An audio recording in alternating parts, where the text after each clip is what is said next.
Money on Main Street starts right now. Money on Main Street is all about your business and money-related concerns. Just who would climb up more than 30 feet to do this? Besides this nervous but adventurous Money on Main Street volunteer? Keep it moving, keep it fun, energy. This is all about you guys celebrating what you've done. In light of how much damage Hurricane Sandy has caused our area, we wanted to address your questions about losses to your business and their questions to discuss the implications of Sandy and other current events affecting our business community. I think this is a question that many businesses are asking themselves. Paulino says he's already had to throw out at least 3 pallets of produce, 3,500 pounds of meat, and 200 pounds of ham and cheese. It happens inside this 280 square foot workspace, otherwise known as Ian's parents' garage. And again, I like to wipe out. That's my favorite part about surfing. Doesn't that hurt? Why do you want to be better at surfing? Trying to get the girls? Yeah. Ever wonder what goes into marketing a major motion picture while promoting certain products or services at the same time? So did we. Different parts of MacArthur Airport, including this baggage claim area, have been used for more than just passenger services. You might recognize this as the setting for the Sean Paul video, She Doesn't Mind. It removes the excess oil from yesterday's games and then puts a fresh coat of oil on the lane. It lasts about 10 years and it costs in the mid $30,000 range. The magic of his business is that intangible it creates. He says it would probably cost $40,000 a year to dispose of all that garbage. So he came up with a solution.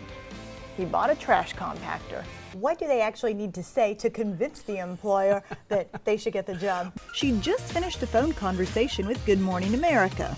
Today we're speaking with Desmond Ryan, who's the executive director of the Association for a Better Long Island, to talk to him about Hurricane Sandy and its effects on our community. Getting help for businesses affected by Hurricane Sandy on Long Island. But at this point, she's not sure that there's even going to be a market for her services in this area for some time.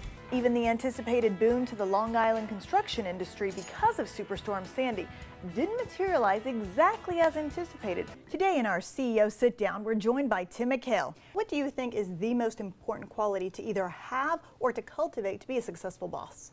We don't know how to make money as kids. Gabby and Hannah, we love that you're already thinking like entrepreneurs. She'd also make arts and crafts and jewelry, such as bracelets. She'd set up a table, put out the items with price tags, and my mom would make the rest of us buy something from her. Instant customers. What about the customer who nickel and dimes you? And you're like, I just can't give them any more discounts. What kind of skills do I need to have so that I can get these jobs that pay better? Because in a minute, we're going to start flipping, switching, and stealing each other's monkeys. Really? I like this game. The app has other tools that help the user find things like the closest florist, jewelry store, or pet store to help the boyfriend keep the girlfriend happy. Okay, so we've arrived. The app is saying the restaurant is across the street from the town dock, which is where we are. This is a first come, first served dock. And there's the restaurant right across the street. And now it's time to arm you with some practical tips for our featured CEO of the Week segment. Is there such a thing as good debt versus bad debt? For example, if you're trying to expand your business, it's okay. You shouldn't feel bad about trying to get loans. For some people who aren't aware, give us a sense of where we are now in terms of numbers of Latinos on the island as opposed to maybe 5 or 10 years ago. There are a variety of seminars offered, including how to recession-proof your business, how to change your sales strategies, and this one inside here is all about social media. If that sounds like you, the state's Department of Financial Services has set up a voluntary mediation process to help you. Now she's wondering where her clients will come from, since many people in her target market are in the same situation as her.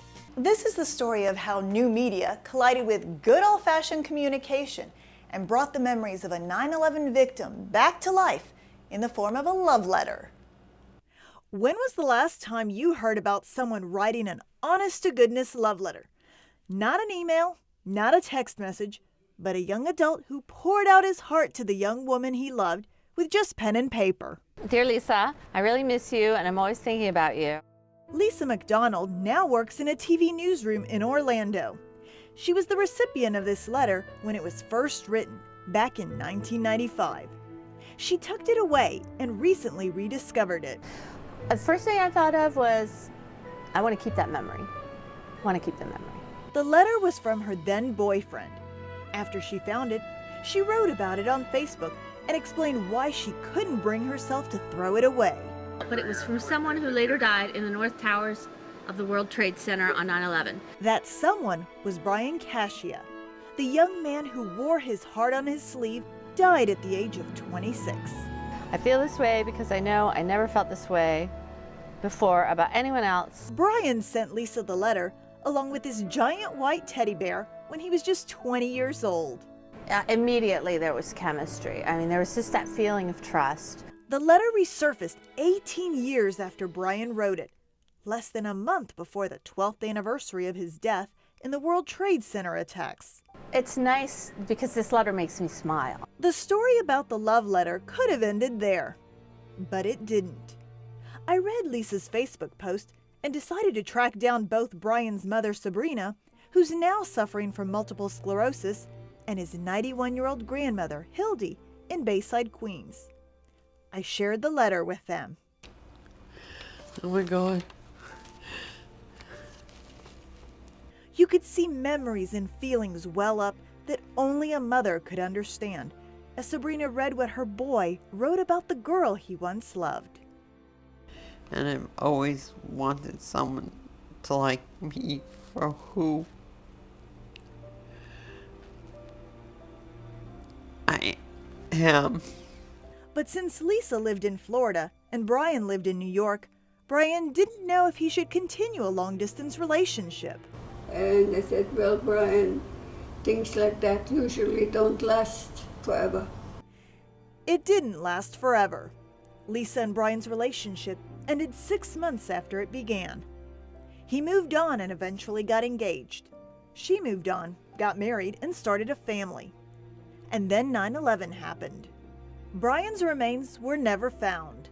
But I wish they would find, I don't know, like a fingernail. Anything.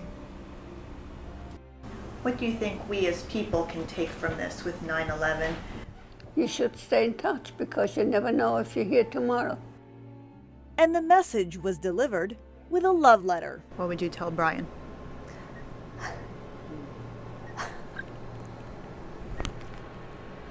Hold on.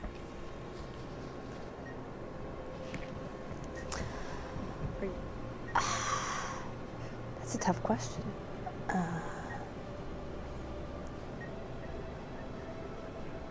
That I miss you. I wish we hadn't lost touch with each other. Giovanna Drpic, FiOS 1 News.